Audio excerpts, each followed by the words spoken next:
Assalamualaikum warahmatullahi wabarakatuh.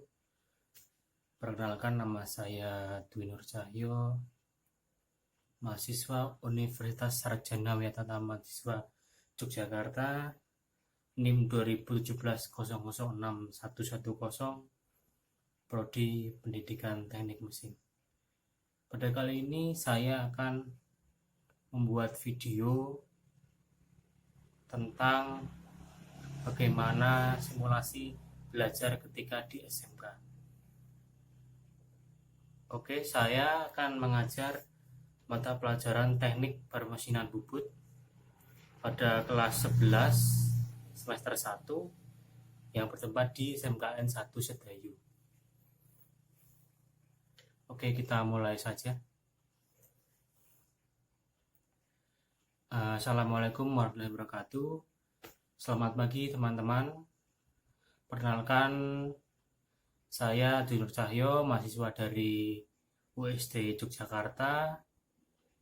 Pada kesempatan kali ini saya diberikan mandat oleh Bapak Guru untuk menyampaikan sedikit materi yang telah saya rangkai dan akan saya bagikan pada teman-teman semuanya. Oke, sebelum kita mulai pelajaran kita hari ini, ada baiknya kita berdoa menurut agama dan keyakinan masing-masing agar semua yang kita dapatkan hari ini bisa berguna dan bermanfaat. Doa akan saya pimpin. Berdoa, mulai.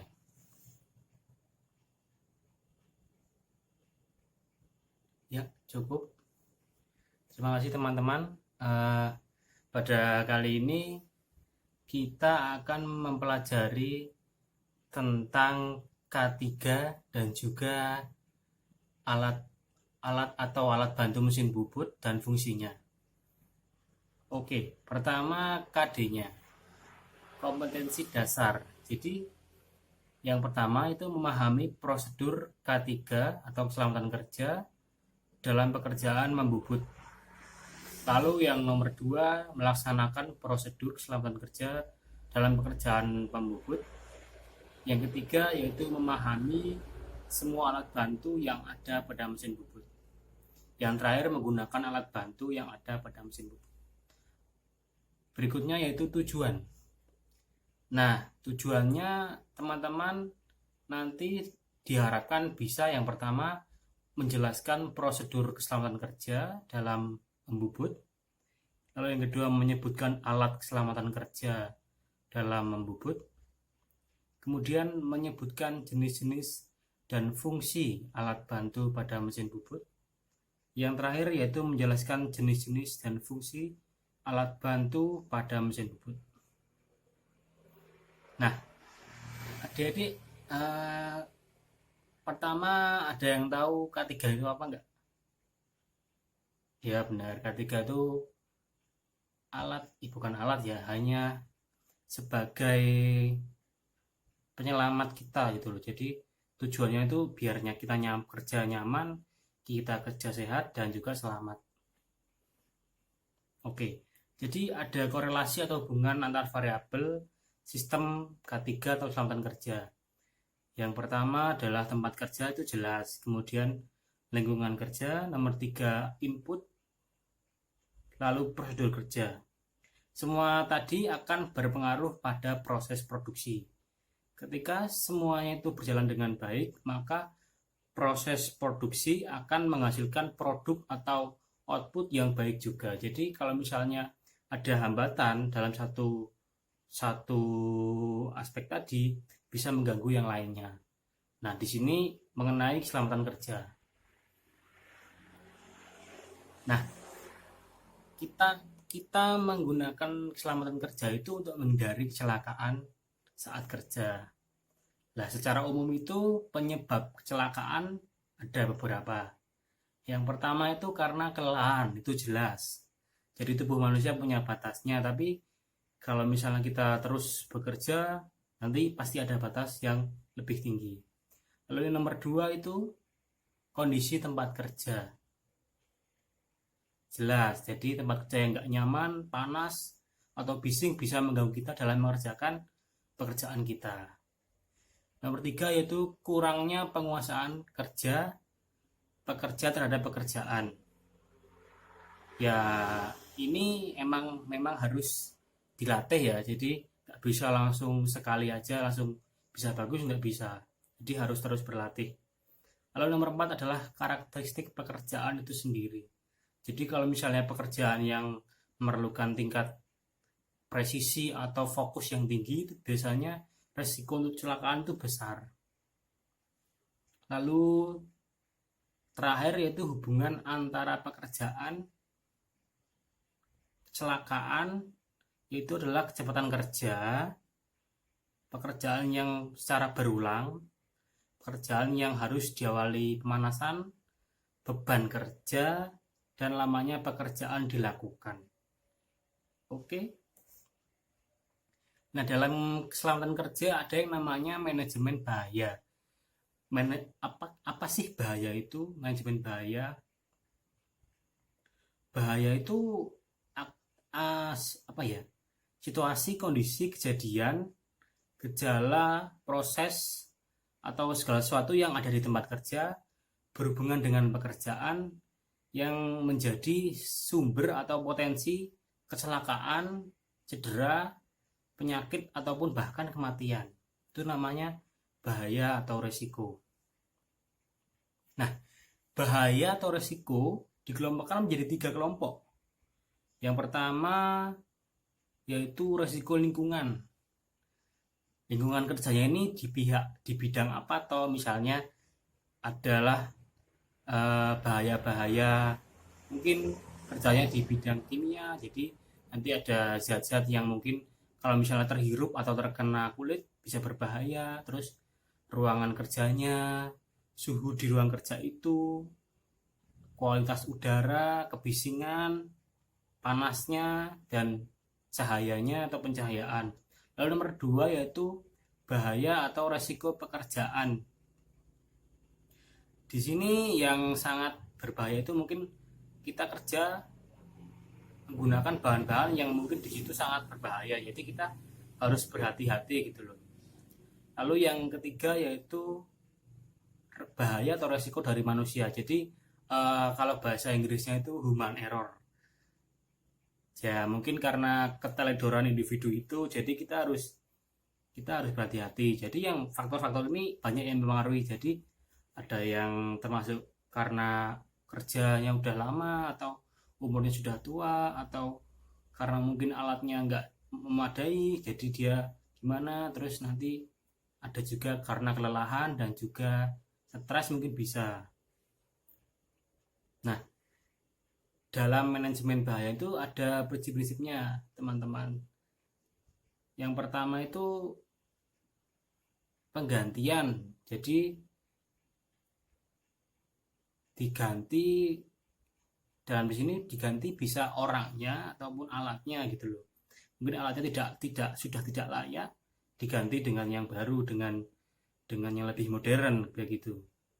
Lalu yang kedua dengan cara melakukan pemisahan atau separation bahasa Inggrisnya. Pemisahannya ada 3. Yang pertama pemisahan secara fisik, lalu pemisahan secara waktu, pemisahan secara jarak. Pemisahan secara fisik ini mungkin jarak antara pekerja itu diatur, jadi tidak saling mengganggu begitu loh. Apalagi pekerjaan mungkin yang mengelas atau mungkin memotong apa, jadi kita harus ada jarak gitu loh. Lalu pemisahan waktu. Jadi satu pekerjaan kalau misalnya dikerjakan itu menggunakan waktu yang lama, itu bisa dibagi mungkin biar nggak apa ya, bahasa Jawanya tuh terlalu rame gitu loh untuk letakkan, bisa dibuat shift begitu. Kalau di industri begitu, jadi ada 3 shift begitu, pagi, siang, atau malam. Lalu yang ketiga pemisahan jarak. Nah, jarak ini sama kayak tadi, lebih kayak fisik mirip-mirip, jadi ya mungkin tidak jauh. Lalu yang ketiga secara ventilasi. Nah, ini mungkin bagian udaranya dibuat lebih segar biar mungkin pekerjaannya lebih nyaman, bekerjanya lebih enak, lebih nyaman. Lalu nomor 4 yaitu pengendalian administrasi. Nah, ini berhubungan dengan eh, mungkin sebelum bekerja kita harus mengisi apa dulu, kita sudah memenuhi untuk bekerja, melakukan pekerjaan atau belum begitu. Lalu nomor terakhir yaitu perlengkapan perlindungan diri. Nah, kita terus ke topik selanjutnya, ini ada hubungannya pelindungan diri. Lah, kira-kira teman-teman tahu nggak apa itu perlindungan diri? Ya, benar. Salah satunya kacamata, pakai helm gitu, pelindung kepala, wajah, pakai pakai apa face shield gitu. Kacamata kalau di mata ya pakai kacamata, telinga tuh pakai yang buat kayak headset itu.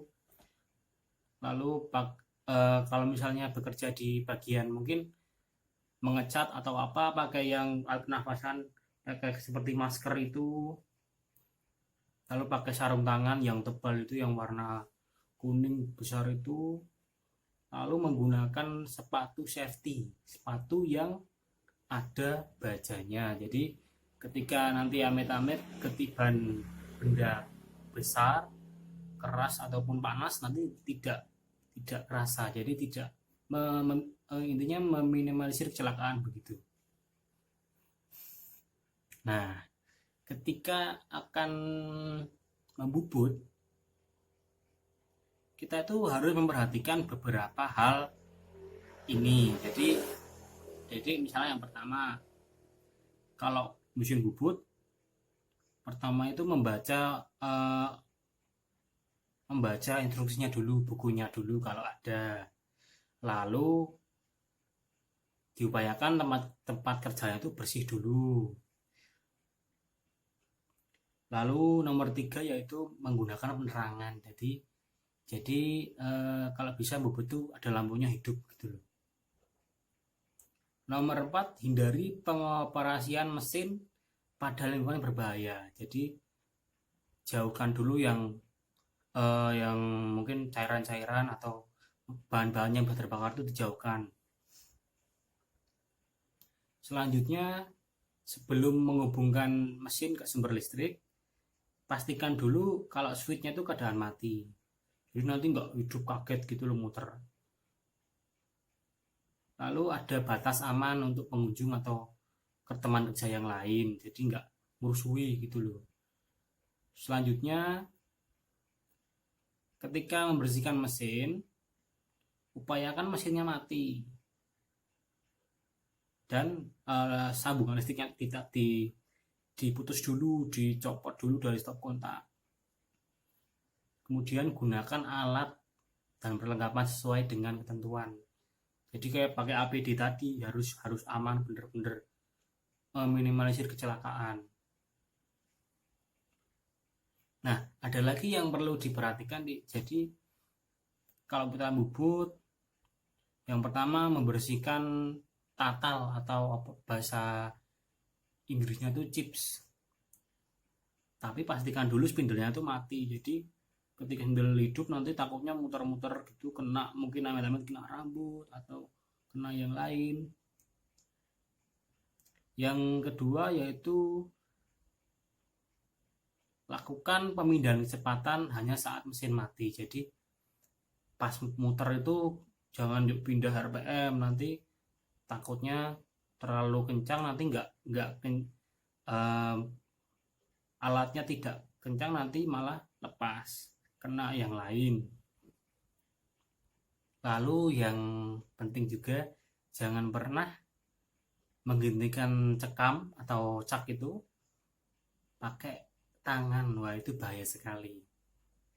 Terus juga jangan biarkan mesinnya itu ditinggal hidup, jangan. Pasang benda kerja dengan benar, nah itu harus, itu wajib. Selanjutnya, saat ganti cak itu gunakan kayu biar apa ya, aman gitu loh buat bantalannya. Sebelum mesinnya kerja juga itu dicek dulu jarak antara pahat dengan benda kerja itu udah pas atau belum, terus sudut kemiringannya sudah pas atau belum. Nanti takutnya pahatnya nanti kena nanti rusak gitu loh. Nah lalu kemudian taruh peralatan bantu yang lain tuh dijauhkan dari cekam atau cek yang sedang berputar, nanti takutnya kena terus mental mengenai diri kita sendiri atau teman kita atau partner kita bekerja. Terus jangan lupa kalau misalnya kerja pakai wirpak gitu, jangan jangan pakai lengan yang digulung, kalau bisa lengan pendek sekalian.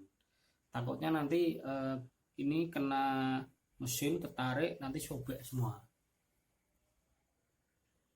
Nah kita masuk ke alat-alat perlengkapan mesin bubut dan fungsinya. Yang pertama itu cekam. Cekam tuh atau cak itu alat yang ada di spindle pada kepala tetap. Bentuknya itu ada rahang-rahang, itu ada rahang 3, ada rahang 4. Jadi fungsinya buat nangkep atau menggenggam barang, benda kerja gitu loh. Selanjutnya kolet. Nah pada mesin bubut ini kolet itu dipakai untuk megang benda kerja yang kecil, jadi biar lebih presisi gitu loh, pakai namanya kolet. Selanjutnya yaitu pelat pembawa. Pelat pembawa itu untuk memegang benda kerja yang dipasang antara dua senter, memiliki bentuknya ini pipih atau piringan gitu loh. Nah lalu senter ini digunakan untuk menyantar ya, tentunya untuk biar runcing ya. Senter itu ada yang ujungnya runcing, ada yang maksud saya ada yang berputar, ada yang tetap. Kalau yang berputar itu ada semacam apa ya, ada bundarannya gitu, nanti berputar. Kemudian penyangga itu untuk menyangga atau menyokong benda kerja yang dibubut kalau bendanya itu panjang. Penyangga ada dua, ada penyangga yang tetap, ada yang penyangga yang gerak gitu loh. Lalu perlengkapan tirus atau taper attachment. Perlengkapan tirus atau taper attachment. Nah ini untuk membuat tirus. Jadi ada batang penuntun, guide bar, batang lintang, plat sudut, blok luncur, dan bracket alas. Nah sampai sini ada yang ingin ditanyakan? Monggo. Oh ya, kalau mengenai keselamatan kerja itu ada aturan sendiri, ada di undang-undang juga sudah ada, dan di pekerjaan di industri pun sangat mementingkan keselamatan kerja para pekerjanya. Jadi harus lengkap. Misalnya besok mau kerja di AHM atau di mana ya, pokoknya di pabrik, di industri gitulah, itu bener-bener harus pakai topi kuning gitu, kacamata, pakai yang headset itu, kalau perlu pakai masker, tangannya sarung tangan, terus kakinya pakai sepatu safety. Tapi juga tergantung dari bagian-bagian kerjanya juga, jadi nggak menyesuaikan gitu loh. Kalau misalnya bagian ngecat ya harus tertutup semua, soalnya kandungan cat tuh bahaya untuk paru-paru, jadi harus pakai masker yang dulu yang gede banget itu, yang seperti apa ya, untuk nyemprot itu loh. Nah itu maskernya harus pakai itu ya. Monggo pertanyaan berikutnya. Oh iya iya iya, kalau gimana ya, kalau untuk APD di sekolah belum ada ya, diusahakan ada. Jadi ya mungkin para ketua kelas ataupun dari OSIS bisa melobi melobi dari pihak sekolah untuk ya membuat proposal untuk pengadaan APD yang lebih lengkap. Jadi ketika kalian bekerja, teman-teman bekerja nanti membuat apa, misalnya nanti bisa menggunakan APD dan lebih aman. Jadi hatinya tuh tenang, ayem gitu loh, lengkap, tidak terjadi apa-apa, atau bahasa Jawanya tuh ngawekani begitu. Gimana? Oh banyak, jadi peluang misalnya kita bubut gitu ya, ya memang agak agak mahal. Jadi peluang ke depan kalau misalnya bubut tuh bisa macam-macam, bisa bikin otomotif, bikin blok, atau bikin kayak spacer buat di mobil, di pelek itu kan pakai mesin bubut ya. Ya ya ya.